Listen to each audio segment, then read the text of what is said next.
refugee and host communities using creative and the digital economy to integrate, to get work, to have justice. Our guests, Stella Suge, Executive Director of FilmAid, and Caroline Joke, Chief Technical Advisor at ILO.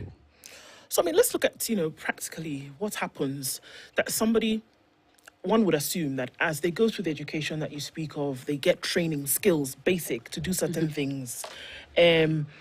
What happens after that? What do you get? Do you have somebody who goes through tertiary, 3 years? Do they go to school in the surrounding county? Do they go to Nairobi?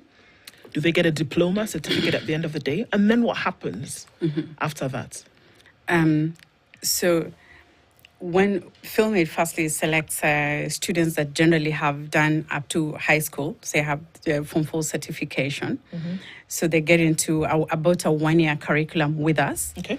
So that's the first year with FilmAid. Then the second year, because we basically then have various forms of work that they can do, they really go on to on-job training within FilmAid. So they spend 2 years with us.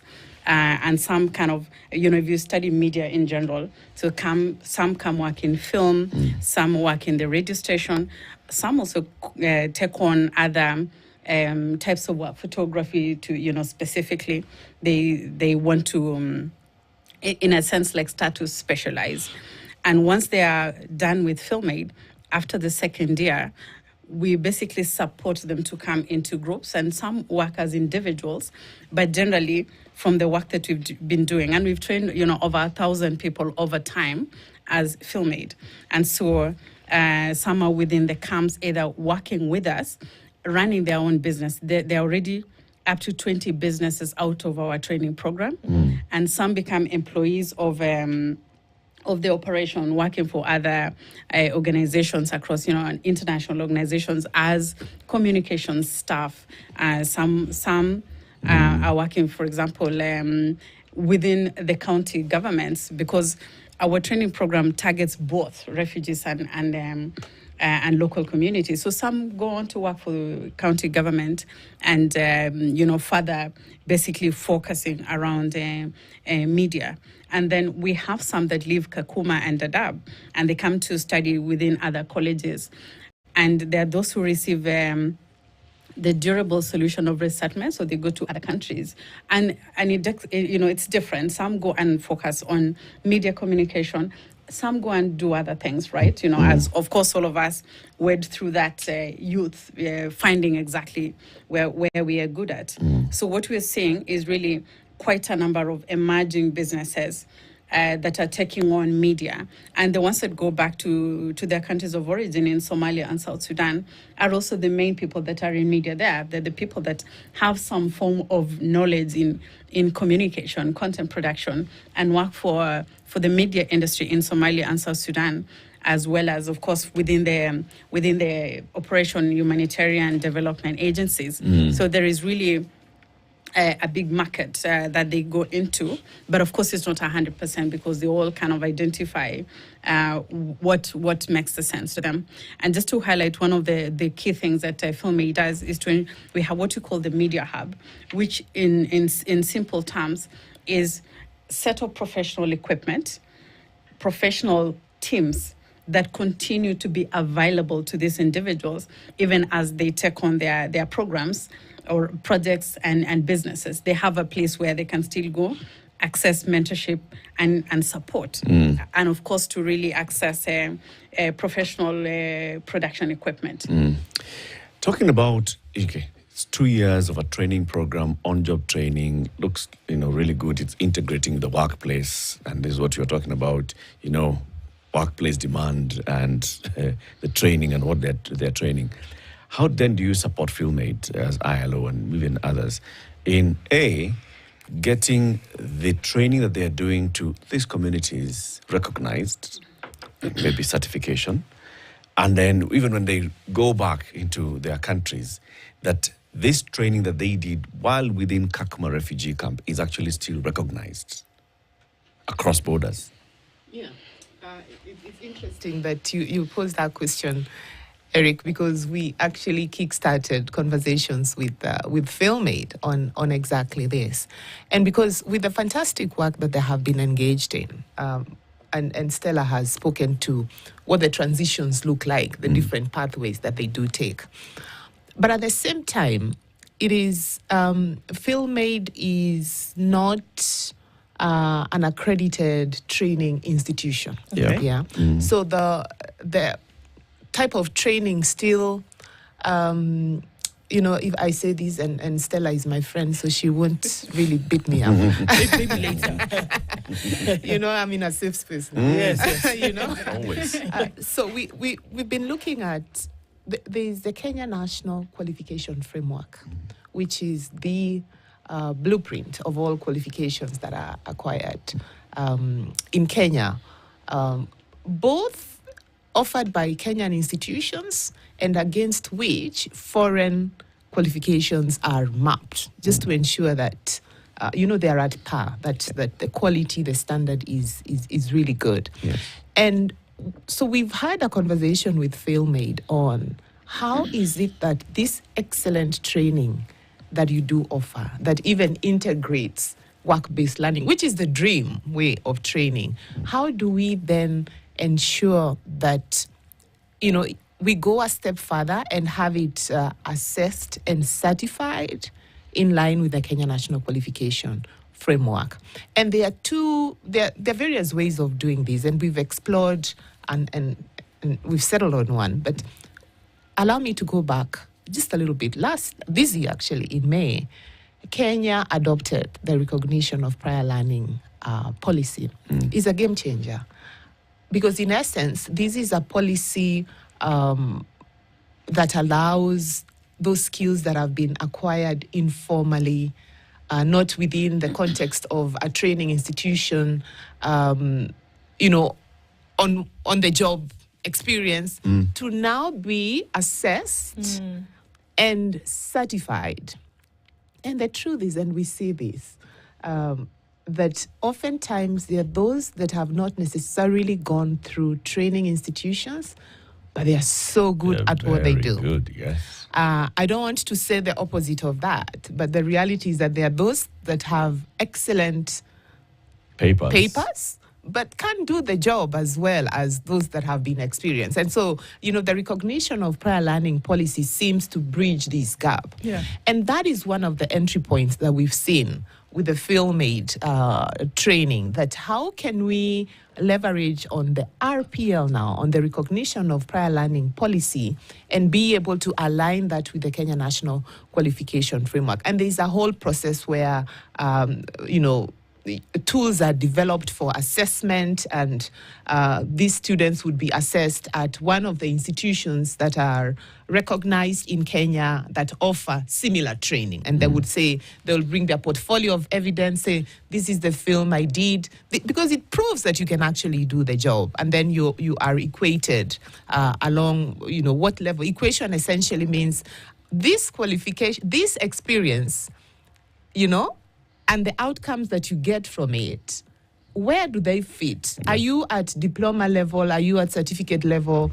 You'll be surprised. Some people are so good that they could actually be mapped against a PhD, yet they haven't really been into a formal training institution. So that is the part that we are looking at, and we should be, we are already in advanced stage of this. The other element is, and the beauty of this, you asked Eric, how then does this, because once a qualification is aligned in Kenya, it is much easier then to be recognized, even when you go back home. But if you only go back home with a certificate of participation from FilmAid, Or photos. or photos only, there's really no equation, and that hinders access to the world of work. That may also hinder upskilling. Maybe you want to move from the level where you are and go get a diploma or go get a degree, unless you have a recognized qualification within a national qualification framework. That may not be possible. So all this is not just for the certification, but we actually do know how the lack of certification can actually be an impediment to actually get into, especially the formal world of work. It's a rights issue. It's a rights issue. So then how do you guarantee? Because one would assume, just looking at from, how nations deal with refugees, that there's certain things you look for: re-assimilation, reintegration, at least being able to, how then can these programs contribute towards that expected end? I mean, we talk about, okay, so there are challenges here where it's not fully certified in terms of what you're able to do. But how can they contribute towards that end, where you want you to be able to, one, go back to your country when conflict has reduced to a point where now people are able to live peaceably? So then how will this contribute to that? To say that in the event that that should happen, you have been equipped, you have been armed well enough to be reintegrated back, re-assimilated back into your society, you know, based on what you've been able to get. Whether it's been in the camp, whether you had a hiatus or furlough where you were able to, you know, get some of this work or this accreditation done for you. How does that contribute toward an end when you look at the bigger refugee umbrella? Yeah. So we have what are called the 3 durable solutions for a refugee. So one is that you leave your country. Let me just I can use one of Kenya's neighbors. You leave Somalia, seek asylum, and ultimately become a refugee in Kenya. So one is that you could locally integrate. Yeah, often very controversial, political. And I think it is because it is not well understood what integration is. And there are different levels of integration. You know, the integration that is often thought of is political integration, where people get voting rights. But that's really at the tail end. Yeah. What many refugees really are looking at, and a survey was rolled out by the IRC on what kind of integration refugees are looking at. The numbers, I don't remember, but they were very negligible. That's the ultimate, but that's not where they are. They're looking at socioeconomic integration. You know, they're looking at forming friendships, building communities, finding a church, finding a mosque, and being a part of that community. They're looking at work. How do I work so that I'm able to take care of myself, but also find meaning in life? Yep. And at that work is where we are at. And ultimately, there is a procedure for becoming a Kenyan citizen that's outlined in I believe, in the Immigration Act. And that's not, for many of them, that's not it. They want a peaceful community where they can interact with their neighbors, and Kenya is really on a good path towards that kind of localized integration. The other option is what is it called, Stella? Where you go to another country? Resettlement. Resettlement. But it is the dream of quite a number of refugees. Because the resettlement classically happens in the global north. Yeah. It is, resettlement happens Maju. Yes. And you know what's the connotation for that? It is thinking about the big highways and It's better opportunities as well. it's really just but unfortunately the reality has been that the opportunities for resettlement are smaller and smaller every year, and against a growing number of refugees across the world, because displacement is not just happening and refugees are not just in Africa. We have other wars elsewhere, and so that's a real challenge. And sorry, if I could just, isn't also just one thing to point out and how it affects it is that you also have the world today where there's a lot of nationalist conversations taking place. So the thought of having refugees coming into your country where you're trying to make your country great again comes into play. So how does that then affect that kind of movement? Sorry. No, that's a political reality, and it's. I don't think we can say it's a secret anymore. That migration has found its way into a lot of political rhetoric in many countries for a very long time in the global north. But it has also now crept into Africa. Yep. It's the same rhetoric, and they will take away our jobs, whereas in most cases, really, the jobs are limited, and that is something that needs to be considered. But there are also so many other reasons why they cannot take up our jobs, and some of it is what we are talking about. And finally, the other durable solution is returning home. Yep. Yeah, and for many of us that work in this space, we aspire to this. That situation, the reasons that made people flee would cease, and people can go back home. Yeah. Unfortunately, again, for our sub-region, that is not happening as much because the conflicts are continuing, or where they cease for some time, then things flare up, and people who had gone back home find themselves returning back to the camps. So now, what the skilling that is provided, the opportunities that are provided to these refugees, prepare them for all these solutions. Okay. Because if I'm trained by FilmAid, and I become a really excellent photographer, not only can I showcase the stories of my community, I make money while at it when I'm here in Kenya. If I am lucky, and I use the term lucky really figuratively, because that is what resettlement is seen as. If I'm lucky and you go to Canada, 1% solution. the 1% solution, then I can still take that skill that I have with me to that new country that I go to.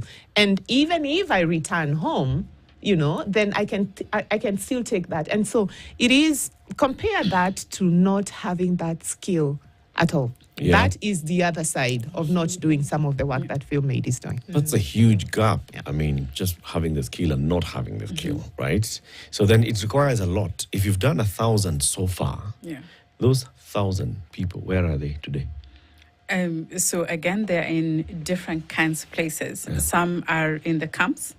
Some have been able to come to the urban areas because they suddenly have, capacity to do work and exactly what we're talking about. Once you have the skills, then it meets the opportunity. And so you can come and get hired by KTN or something like this. But, for example, we know really quite a number of refugees that are running businesses here. They're doing, videography, photography, and things like that. And that's one part of it, still within Kenya. And then, of course, there are quite a number that go back home, particularly for Somalia.